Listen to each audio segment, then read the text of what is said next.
बनी माँ। एक बार एक शहर में खुशहाल परिवार रहता था। उसमें रमेश और उसके माता पिता रहते थे। प्रिया और रमेश इन दोनों ने लव मैरिज कर ली। प्रिया मात्र 21 साल की और तुषार 26 साल का था। प्रिया अमीर घर से थी और रमेश मध्य वर्गीय परिवार से था। प्रिया के घर वालों को इस रिश्ते से विरोध था क्योंकि रमेश थोड़ा गरीब था। उसके पिता को प्रिया के लिए तो अमीर लड़का चाहिए था। वैसे भी प्रिया के पापा के मुताबिक उसकी शादी करने की उम्र भी नहीं थी। थोड़ी सी समझ आने पर वह रमेश को भूल जाएगी, ऐसे प्रिया के पिताजी को लगता था, पर ऐसा नहीं हुआ।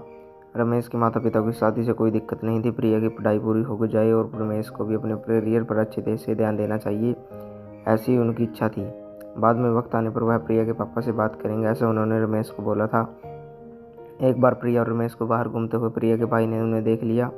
प्रिया को ज़बरदस्ती से घर लेकर गया। उसके घर एक ही तमाशा होने लगा। उन्होंने प्रिया का घर से बाहर जाना बंद करवा दिया। लास्ट में उन दोनों ने लव मैरिज कर ली, शादी कर ली। प्रिया के घर वालों ने उससे सारे रिश्ते तोड़ दिए। तुम कभी भी खुश नहीं रहोगी, ऐसी उसे बद्दुआ दी।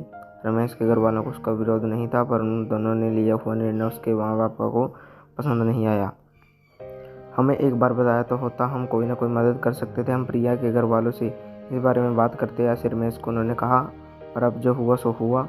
उन्होंने प्रिया को बहू के रूप में स्वीकार किया। प्रिया और रमेश को लेकर वह प्रिया के मायके भी गए, पर प्रिया के पापा अड़े हुए थे। उनको प्रिया का चेहरा देखना भी पसंद नहीं था। पापा के जाने से माँ की हिम्मत नहीं हो रही थी। प्रिया के लिए अब मायका पूरी तरह से छूट गया था। धीरे धीरे प्रिया का रमेश के घर में मन लगने लगा।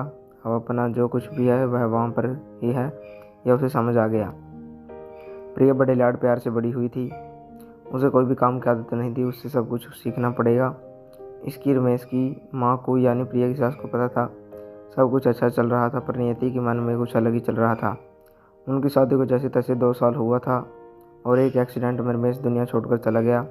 सभी पर दुख का पहाड़ टूट गया। जवानी में अपने बेटे की मृत्यु होने के कारण रमेश के पापा को जबरदस्त मानसिक धक्का लगा। प्रिया भी पूरी तरह से टूट गई थी। प्रिया के मायके वालों को भी यह बात मालूम पड़ी, तब भी प्रिया के मायके वाले कोई भी नहीं आए। रमेश की माँ इन सब में धैर्य से बर्ताव कर रही थी। उन्होंने प्रिया को उसके मायके छोड़ जाने का निर्णय पक्का किया। प्रिया उसके मायके जाने के लिए तैयार नहीं थी। उन्होंने प्रिया को बहुत समझाने की कोशिश की, बेटी तुम्हारे सामने पूरी ज़िंदगी पड़ी है, इसे बर्बाद मत करो। मैं बात करूँगी तुम्हारे पापा से, तुम्हारे माँ पापा से, ज़रूरत पड़ी तो मैं उनके पैर तक पकड़ लूँगी।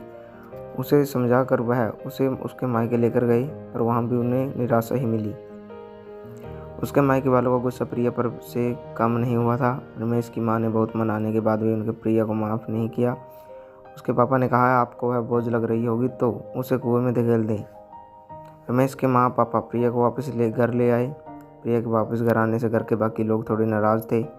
रमेश के पापा की तबीयत बहुत ख़राब हो रही थी। यह सब प्रिया को सहन नहीं हो रहा था।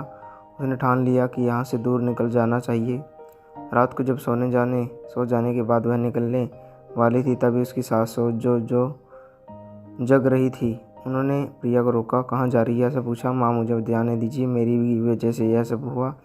मैं रमेश की ज़िंदगी में आती, नहीं तो हमारी शादी नहीं हुई होती और तो आज वह जिंदा होता।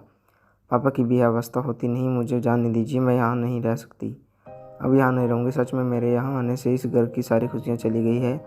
मुझे कोई अधिकार नहीं है यहाँ रहने का। प्रिया रोते रोते सब बोल रही थी। उसकी सास ने पहले शांत किया। प्रिया, तुम दोनों मिले नहीं होते तो तुम्हारी शादी हुई नहीं होती।